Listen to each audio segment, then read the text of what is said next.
नमस्कार। स्वागत है आप सबका आपके अपने YouTube चैनल भृगु ज्योतिष में।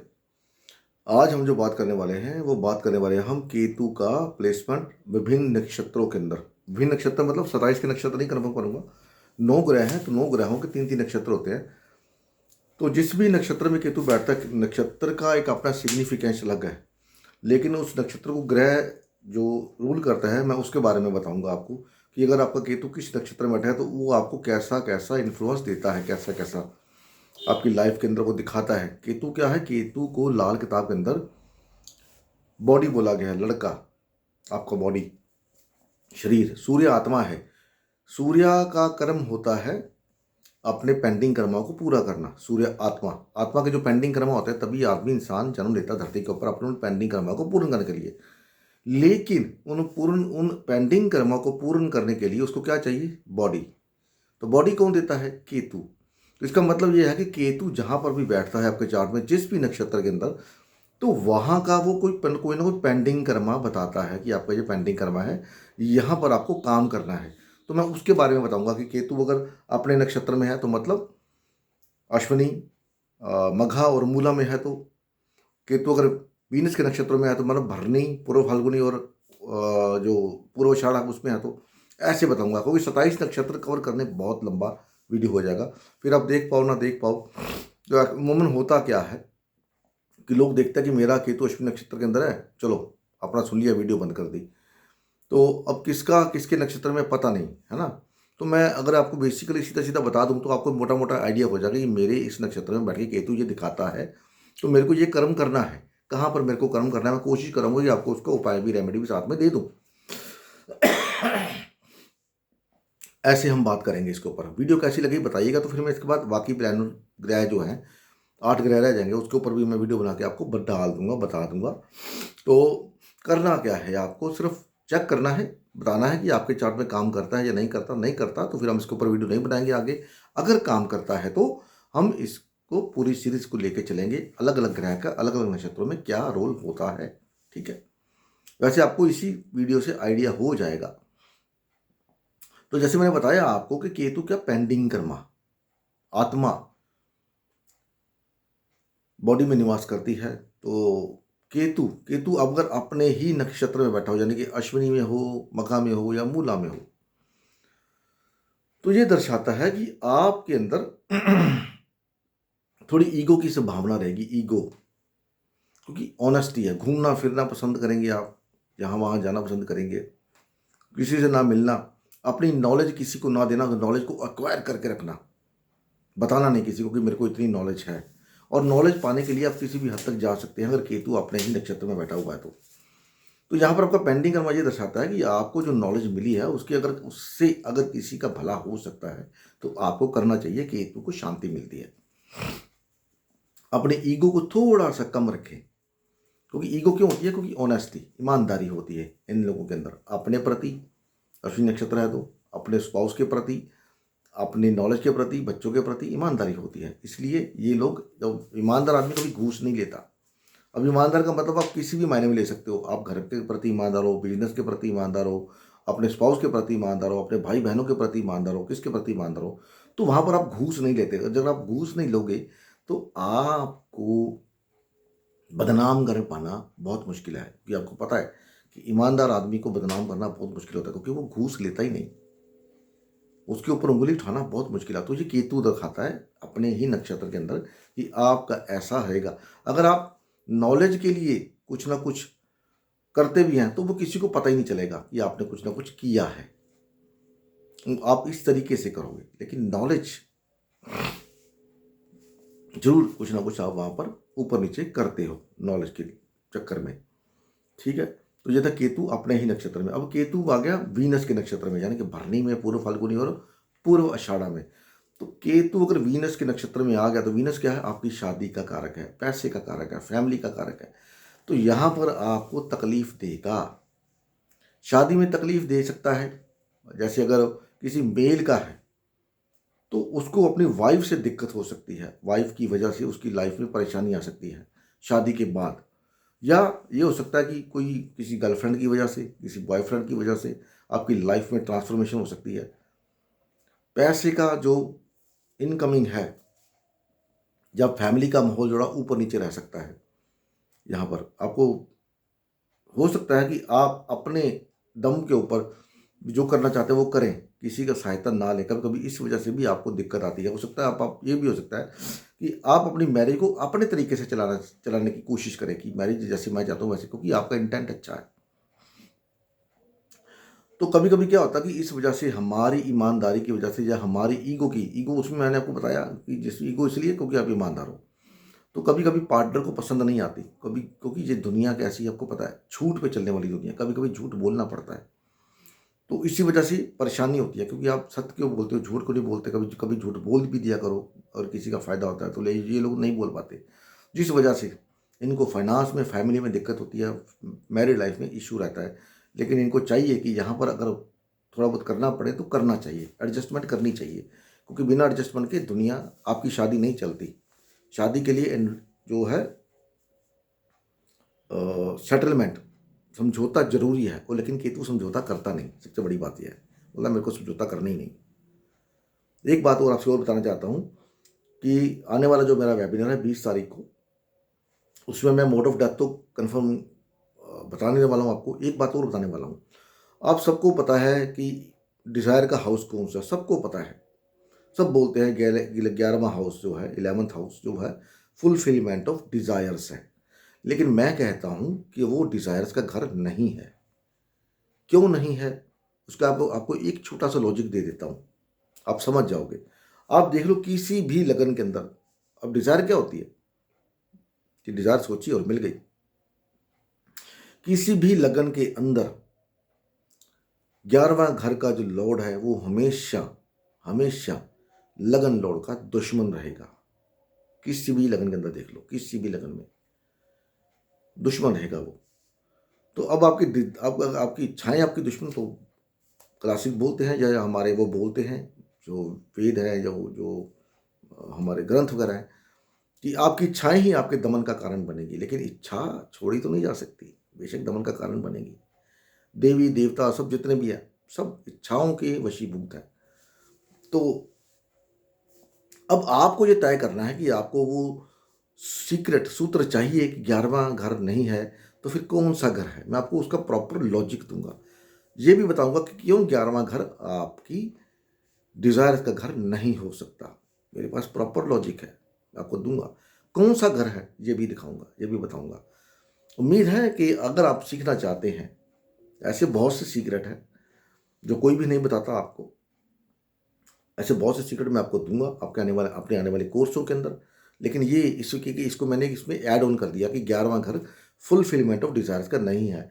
तो अगर आप जानना चाहते हैं कि आपके फुलफिलमेंट डिजायर का घर कौन सा है, अगर उस घर के अंदर अच्छे प्लैनेट बैठे हैं तो आपकी डिजायर बड़े आराम से पूरी होंगी। अगर मैलेफिक बैठे हैं तो भैया फिर आपको बहुत मेहनत करनी पड़ेगी। ठीक है, तो बताएंगे आपको उस वेबिनार के अंदर। 200 रुपये सिर्फ फीस है। ज्वाइन करना चाहते हैं तो 8557039800 मेरा व्हाट्सएप नंबर, मेरा जीपे नंबर, वहाँ पर मेरे को पेमेंट करके आप अपनी सीट बुक करवा सकते हैं। बाकी जैसे आपकी इच्छा। क्योंकि मैंने एक वेबिनार देखा था, वेबिनार नहीं, एक उसका देखा था मैंने, सोनू निगम का रील। नहीं चलो उसको बात नहीं करते, छोड़ो, रहने दो, फिर आप बुरा मान जाओगे, रहने देते हैं उसको। तो बात करते हैं हम अगर केतु सूर्य के नक्षत्र में है, सूर्य के नक्षत्र में केतु है, तो ऐसा आदमी कोई भी काम करने में बोलता मैं अकेला ही काम करूंगा, जो भी काम करना है, मेरे को किसी का हेल्प का जरूरत नहीं है। यहां पर आपका जन्म क्यों हुआ पता है? आपका पेंडिंग कर्मा यह है कि आपको काम किसी और के लिए करना पड़ेगा। आपका जन्म इसलिए हुआ है क्योंकि आपको जो नॉलेज मिलेगी, जो भी कर्म करोगे वो किसी और के लिए। पैसा जुटा रहे हो किसी और के लिए, नेम फेम इकट्ठा कर रहे हो किसी और के लिए, अपने लिए नहीं। अब देख लो, अगर आपका केतु सूर्य के नक्षत्र में है, ऐसे लोग भी ईमानदार होते हैं। ईगो बड़ी होती है, ईगो बहुत होती है लोगों के अंदर, झुकना पसंद नहीं करते। झुकना नहीं है भाई, काम होगा होगा, नहीं होगा ना सही, मेरे को मतलब नहीं, लेकिन झुकना नहीं है। तो केतु सूर्य के नक्षत्र में ये दिखाता है कि आपका जन्म जो है किसी ना किसी कर्म के लिए, किसी के वास्ते हुआ है, जो आपको किसी के लिए करना है, ना कि अपने लिए। जब आप वो करते हैं तो आपका पेंडिंग कर्मा कटता है, क्योंकि सूर्य सोल का कारक है और आत्मा, बॉडी जो है वो केतु है। और बॉडी कहाँ बैठ गई जाके? आत्मा के घर में। तो आत्मा को शांति के लिए आपको किसी और के लिए काम करना पड़ेगा, भले वो नॉलेज है, भले वो कर्म है, भले वो कुछ भी है, करना पड़ेगा। बच्चों के लिए काम करना पड़ सकता है, अपने बच्चों के लिए, ठीक है, फादर के लिए काम करना पड़ता है। ऐसे लोग फादर के साथ नहीं रह पाते, फादर से दिक्कत होती है। ये फादर कहेंगे पूर्व जाना है, ये बोलेंगे नहीं पश्चिम जाना है। तो या किसी और वजह से फादर से दूरी रहती है, घर से दूर रह सकते हैं, ये भी हो सकता है। फादर का अफेक्शन थोड़ा कम होता है, या फादर की वजह से इनकी लाइफ में ट्रांसफॉर्मेशन होती है। केतु सूर्य के नक्षत्र में। उसके बाद बात करते हैं केतु चंद्रमा के नक्षत्र में। अब चंद्रमा के नक्षत्र में केतु, चंद्रमा क्या? मूडी, चंद्रमा मनसोजात। तो ये एक तरह का मून केतु कॉम्बिनेशन बनाता है। मून केतु कॉम्बिनेशन वाले लोग बड़े चिड़चिड़े स्वभाव के होते हैं, पैसा खर्च करते वक्त सोचते हैं। मान लीजिए, मैं ये नहीं कहता पैसा खर्च नहीं करते, करते हैं, लेकिन सोचते हैं। मान लीजिए आपको किसी शोरूम पे गए, वहाँ आपने कोई चीज़ देखी, वो चीज़ की मूल्य है 10,000 रुपये, तो ये बोलेंगे नहीं यार, इसका 10,000 वैल्यू नहीं है, तो मेरे को 8,000 में लेनी है। तो बार्गेनिंग करते हैं, बार्गेनिंग। सोचेंगे यार लेनी चाहिए या नहीं लेनी चाहिए, या दूसरी को लेनी चाहिए। मून केतु। अपनी जन्मभूमि छोड़ने से परहेज होता है, लेकिन जब तक ये जन्मभूमि नहीं छोड़ेंगे तब तक लाइफ में आगे बढ़ना मुश्किल है। जन्मभूमि छोड़नी पड़ती है, तभी जाके आपका काम आगे बढ़ेगा, लाइफ में तरक्की आएगी। फाइनेंस जो है, लिक्विड कैश कभी इकट्ठा नहीं हो पाता, ऊपर नीचे होता रहता है। हेल्थ का इश्यू हो सकता है, बैकबोन का इश्यू हो सकता है, या सुसाइडल टेंडेंसीज मैं बोल सकता हूँ, ये भी हो सकती हैं कि कभी कभी टेंडेंसी ना हो, कभी कभी ऐसा इवेंट हो जाता है जहाँ पर आपको आपकी जान पे खतरा होता है, ये भी हो सकता है। तो केतु जो है चंद्रमा के नक्षत्र में, तो आपको यहाँ पर अपनी मेंटल पीस के लिए काम करना चाहिए, मेडिटेशन करनी चाहिए। मेडिटेशन से, योगा से आपको हेल्प मिलेगी और आप अपनी लाइफ में तरक्की कर पाएंगे, आगे बढ़ पाएंगे। ऐसे लोगों को गायत्री मंत्र का पाठ जरूर करना चाहिए। सूर्य का अगर केतु अगर सूर्य के नक्षत्र में तो भी, अगर चंद्रमा के नक्षत्र में तो गायत्री मंत्र का पाठ आपको बड़ी सुकून प्रदान करेगा, करके देखिए आप। उसके बाद केतु मंगल के नक्षत्र में। अब केतु मंगल के नक्षत्र में आ गया तो मार्स और केतु दोनों दोनों लड़ाके हैं। केतु तो लड़ाका है, ये मार्स भी वॉरियर है। अब मार्स डरता नहीं है, आपने कभी देखा है उग्रवादी डरते नहीं हैं, जो क्या बोलते हैं वो बॉम्बर होते हैं, सेल्फ आपने बांध के, मेरे को कहना नहीं आ रहा अभी, मेरी प्रॉब्लम ही यही है, मरकरी रेट्रोग्रेड प्रॉब्लम, ये भूल जाता हूँ। आत्मघाती, आत्मघाती जो लोग होते हैं वो मार्स केतु, डरते नहीं, डरना नहीं है, अपना हक नहीं छोड़ना, कानों के कच्चे, फोकस नहीं कर पाते लाइफ के अंदर। एक्सीडेंट का चोली दामन का साथ हो सकता है इनका, क्योंकि इनको लाइफ में एक दो बार एक्सीडेंट या कुछ चोट के निशान, गहरी चोट, ये होगा भी कैसे, अनएक्सपेक्टेड, इनको पता भी नहीं होगा ये काम हो गया, लो जी ये काम हो गया, या ऐसा हो गया, एक्सीडेंट हो गया, या किसी से फाइट हो गई, झगड़ा हो गया, क्योंकि ये लोग अपना हक नहीं छोड़ते किसी भी सूरत में। फाइटिंग टेंडेंसीज होती है। बोलने का तरीका देख लीजिए इनका, अगर आप इनको अगर छेड़ दोगे तो झुकना आपको पड़ेगा, भागना आपको पड़ेगा, ये नहीं भागेंगे। केतु अगर मंगल के नक्षत्र में आ गया तो लैंड को लेकर दिक्कत हो सकती है, इनहेरिटेंस को लेकर फाइट करना पड़ सकता है मार्स, क्योंकि ये अपना हक छोड़ते नहीं, मेरे को छोड़ना ही नहीं है। लेकिन यहाँ पर इनका जो पेंडिंग कर्म यही है कि भैया थोड़ी शांति रखो, छोड़ दो जो नहीं चाहिए तुमको, तो छोड़ दो, थोड़ा सा अपने आप को डाउन फेस में लेके आओ, तो आपकी लाइफ स्मूथली चलेगी। नहीं तो आपकी अपनी वजह से ही आप अपने लिए प्रॉब्लम क्रिएट कर लोगे, या आपके बोलने के तरीके से, आपके लड़ने के तरीके से, या पैसे के लिए आप अपना नुकसान अपने पैरों पे खुद कुल्हाड़ी मार सकते हैं। अगर केतु मंगल के नक्षत्र में, तो इनको शांति, सबसे बड़ा इनको शांति की ज़रूरत होती है। शांत रहिए, म्यूजिक सुन लें, जहाँ पर आपको शांति मिलती है वो कर्म करें। शांत रहेंगे तो लाइफ अच्छी चलेगी। और ये हो सकता है कि इनको फॉरेन जाके, अपने बर्थ प्लेस से दूर जा करके सफलता मिलने के चांस बनते हैं। उसके बाद केतु राहु के नक्षत्र में। अब केतु राहु के नक्षत्र में आ गया तो गेंस कभी आपको एक जैसे नहीं होंगे, लाइफ में बार बार आपको टेस्ट, ट्रांसफॉर्मेशन होगी, टेस्ट किया जाएगा आपको हर बात को लेकर के, पैसे को लेकर के, शादी में लेकर के, आपके बोलने चालने के तरीके को लेकर के। ऐसे लोग बोलते कम है, लेकिन 2 हर्फ में 10 लाइन का या 2 लाइन का अगर अर्थ है वो 2 हर्फ में बता देते हैं। ये है इसका निचोड़ है। मतलब कैलकुलेटिव माइंड इनका होता है। ये सीखना चाहें डाटा के, एस्ट्रोलॉजी, डाटा, अकल्ट, कोई भी रिसर्च, बड़ा इजीली, क्योंकि यहाँ पर केतु इनको बहुत हेल्प करता है। केतु क्या है, राहु केतु आपस में जुड़ गए, बॉडी पूरी हो गई, कंप्लीट हो गए। तो जब आदमी कंप्लीट हो जाता है तो आपको पता है उसके पास नॉलेज का भंडार। अब जो सन्यासी होते हैं, जो जंगलों में रहते हैं, उनके पास नॉलेज का अंबार होता है, कंप्लीट हो जाते हैं, तो वो कुछ भी कहें, संकल्प ले हुए करना तो होता है। तो ये लोग वो कर सकते हैं, लेकिन इनको थोड़ा सा यहाँ पर अपने आप को ट्रांसफॉर्मेशन, जब ट्रांसफॉर्मेशन आती है तो उसको एक्सेप्ट करें, चाहे वो किसी भी फेस में हो, प्रॉपर्टी के फेस में, पैसे के फेस में, किसी भी फेस में, उसको एक्सेप्ट करें और उसके साथ चलना सीखें। जब चलना सीख जाएंगे तो इनकी लाइफ सुधर जाएगी। ये इनकी उपाय है, उपाय आपको साथ साथ दे रहा हूँ जो आपको करने चाहिए। उसके बाद बृहस्पति के नक्षत्र में केतु महाराज आ गए, बृहस्पति। अब एक बात आपको यहाँ पर और बताता हूँ, सूर्य, मंगल और बृहस्पति ये 3 ग्रह ऐसे हैं जिनके नक्षत्र 2-2 राशियों में पड़ते हैं। अब यहाँ पर आपको राशि और हाउस जोड़ने पड़ेंगे। मैं यहाँ पर जोड़ के नहीं बता सकता, क्योंकि मेरे को नहीं पता आपका किस भाव में, किस राशि में, किस हाउस में पड़ा हुआ है। तो वहाँ पर आपको हाउस की सिग्निफिकेशन जोड़नी पड़ेगी। हाउस की सिग्निफिकेशन जानना चाहते हैं तो मेरा प्लेलिस्ट पड़ा हुआ है, यू कैन सर्च मेरे चैनल पे significations of the all 12 houses. बस आपको आइडिया इतना करना है, वीडियो सुननी है और लिखना है, आपको पता लग जाएगा कि कौन से घर से क्या देख सकते हैं। ठीक है, तो वहाँ पर आपको ट्रांसफॉर्मेशन देगा। अगर राहु के नक्षत्र में है, बृहस्पति के नक्षत्र में यह है तो नॉलेज आपको काफ़ी है, नॉलेज बहुत है, लेकिन वो नॉलेज देना नहीं चाहते किसी को। स्पिरिचुअलिटी बहुत है, नॉलेज का भूखा रहेगा, जितनी मर्जी नॉलेज इकट्ठी कर ले, इसकी भूख कभी नॉलेज को लेकर के ख़त्म होनी नहीं है। फादर के साथ दूरी हो सकती है।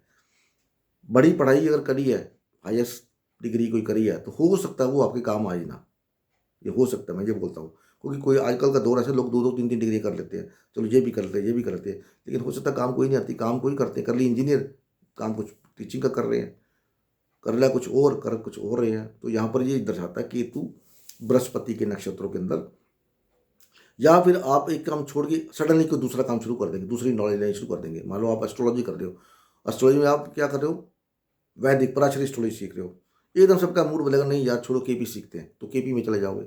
फिर वहाँ पर एकदम मूड करना है केपी छोड़ो यार कुछ और सीखते हैं, भृगुनंदी नाड़ी सीख लेते हैं, तो वहाँ चले जाओगे। तो ऐसा आपकी लाइफ में ट्रांसफॉर्मेशन होती है नॉलेज को लेकर के। तो इनको चाहिए भैया जितना नॉलेज है उसको यूज़ करना सीख लो, बाकी आप नॉलेज इकट्ठी करते जाओगे वो आपके किसी काम आनी नहीं है, वो आपके साथ ही चली जानी है। तो आपको यहाँ पर नॉलेज इकट्ठी करनी सीखे, फादर का रिस्पेक्ट करना सीखें। ऐसे लोग कभी कभी बड़ों को बड़ी बेअदबी से बोल देते हैं, देखते नहीं कि सामने कौन है ना। तो ये आपको थोड़ा सा अपने आप के अंदर चेंजेस लाने हैं, तो बड़ों के आदर करना सीखें। बड़ों का आदर करेंगे तो लाइफ में आगे बढ़ेगी, लाइफ आगे बढ़ेगी। यही आपका पेंडिंग कर्म है, बड़ों का आदर करना।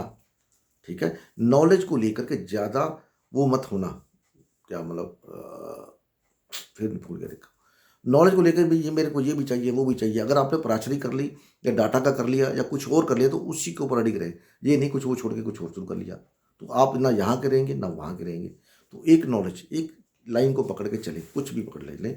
मैंने एग्जाम्पल आपको ज्योतिष का दिया, क्योंकि ज्योतिष के अंदर 3-4 ब्रांचेस हैं, इसलिए आपको दिया है। उसके बाद आ गया केतु महाराज शनि के नक्षत्र में। अब शनि के नक्षत्र में जब केतु आपका आ गया तो समझ लो भैया आपका कैरियर कभी भी स्टेबल रहने वाला नहीं है। आप ये अपने दिमाग में गांठ बांध लो कि आपका कैरियर कभी भी स्टेबल नहीं रहेगा, अप डाउन आते रहेंगे, ब्रेक आते रहेंगे। लेकिन जब भी ब्रेक आएगा आपकी लाइफ में तो तब तक आपको इतना वो काम दे चुका होगा कि आप अपने आप को सेट कर सकते हो, उसके जो इनकम आपकी पैसे का जो है वो अपना रोजगार बना देगा। लेकिन ऐसे लोग अगर डेंटिस्ट्री में जाते हैं, दांतों का डेंटिस्ट्री मतलब डेंटिस्ट, उस लाइन में जाते हैं तो बहुत अच्छा। शनि अगर केतु अगर शनि के नक्षत्रों में है तो डेंटिस्ट्री की लाइन बहुत अच्छी रहेगी इनके लिए, डेंटिस्ट बन सकते हैं, तो प्रोफेशन में प्रॉब्लम नहीं आएगी। अदरवाइज ब्रेक आते रहेंगे, मान के चलिए। जब आप सोच लीजिए कि आपको ब्रेक मिलने हैं, ठीक है, यहाँ पर तो अगर सोच लेंगे तो आप अपने आप को क्यों ब्रेक मिलने हैं, पता आपको क्यों ब्रेक मिलने हैं, क्योंकि आपको सेटिस्फेक्शन नहीं मिलता काम के अंदर। आप जो करना चाहते हैं वो कर नहीं पाते, सोते या इसको छोड़ कर दूसरा चलते हैं, वहीं करते हैं, वो करते हैं, उस काम में जाना मना। मान लीजिए आप आपकी फास्ट फूड की दुकान है, तो आपने देखा यार मेरी फास्ट फूड की दुकान इतनी चल रही है, वो छोले भटूरे की दुकान काफ़ी चल रही है, तो चलो छोले भटूरे का काम शुरू कर लेते हैं। जबकि किसी भी टाइम को सेट होने में टाइम लगता है। तो आप छोले भटूरे छोड़िए, आप अपना जो फास्ट फूड का उसको ही थोड़ा और प्योर का और बढ़िया, मैं आपको एग्जांपल दे रहा हूँ। तो ऐसे आपकी जब तक ईगो सेटिस्फाइड नहीं होगी तो सोचिए कि मेरा ये कर्म है। अगर नहीं ईगो सेटिस्फैक्शन नहीं आए तो सोचिए मेरा कर्म है कि मेरे करियर में ब्रेक आने हैं, मेरी डेली जो रूटीन है उसमें ब्रेक आने हैं। आज मैं 8 बजे उठ रहा हूँ, कल मैं 9 बजे उठूँगा, सुबह 7 बजे उठूँगा, ठीक है। आज मैं 10 बजे घर आ रहा हूँ, कल को 8 बजे आ जाऊँगा, फिर 11 बजे आ जाऊँगा। तो रूटीन नहीं रहेगी आपकी किसी भी डेली कर्म में, प्रोफेशन में रूटीन नहीं रहेगी। ये आप सोच समझ के चलिए। अगर केतु अगर शनि के नक्षत्र में है, केतु अगर बुध के नक्षत्र में है, तो प्योर बिजनेसमैन बनाता है, pure businessman.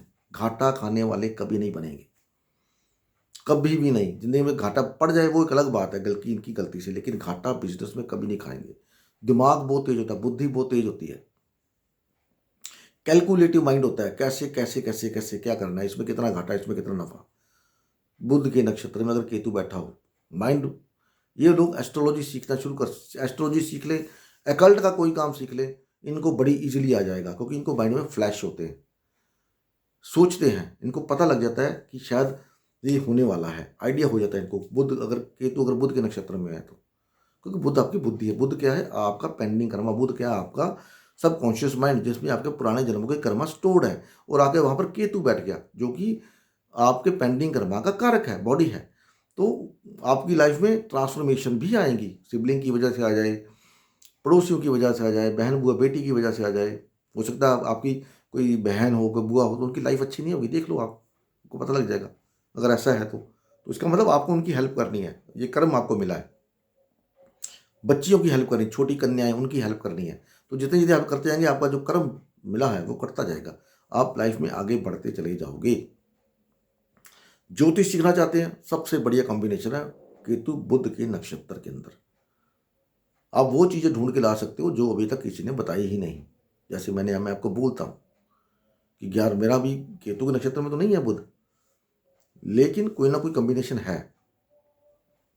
That is why कि मैं आपको बोलता हूँ कि 11वां घर डिजायर का नहीं है, मोड ऑफ डेथ क्या होगा, और भी बहुत सारी चीज़ें ऐसी हैं जो मैं आपको बता सकता हूँ। तो इस तरह से अपने बहन की सेवा करें, मदद करें, छोटी बच्चियों की सेवा करें, उनको गलत नज़र से मत देखें। छोटी बच्चियों को अगर आपकी नज़र ऐसी है तो बदलें, उसको चेंज करें। गायत्री मंत्र का पाठ या देवी भगवती का पाठ इनके लिए सबसे अच्छा है, उनकी पूजा करना। मंदिर में मंगलवार को बुधवार को जाके वहाँ पर बैठना, माता से अपनी बातें करना, मन की शांति मिलेगी, लाइफ में आगे बढ़ने का मौका मिलेगा। ठीक है, तो ये था मेरा वीडियो केतु का, ग्रहों के अलग अलग ग्रहों के नक्षत्र में कैसा बिहेव करता है। अगर आपको ये लगता है कि मैच करता है तो कमेंट करके जरूर बताइए, और साथ में वीडियो को शेयर कर सके तो शेयर जरूर करें उन लोगों के साथ। बाकी ग्रहों के बारे में जानना चाहते हैं तो भी मैं कर बताइए कि हमको, हाँ जी, बाकी बात ग्रहों ग्रहों के बारे में जानना है, तो मैं कोशिश करूँगा वीडियो बना के आपको इसकी डाल दूँ। ठीक है, तो मिलते हैं अगली वीडियो में, तब तक के लिए नमस्कार। भगवान सबका भला करे। ओम नमः शिवाय, जय माता दी, हरि ओम तत्सत, जय भारत माँ।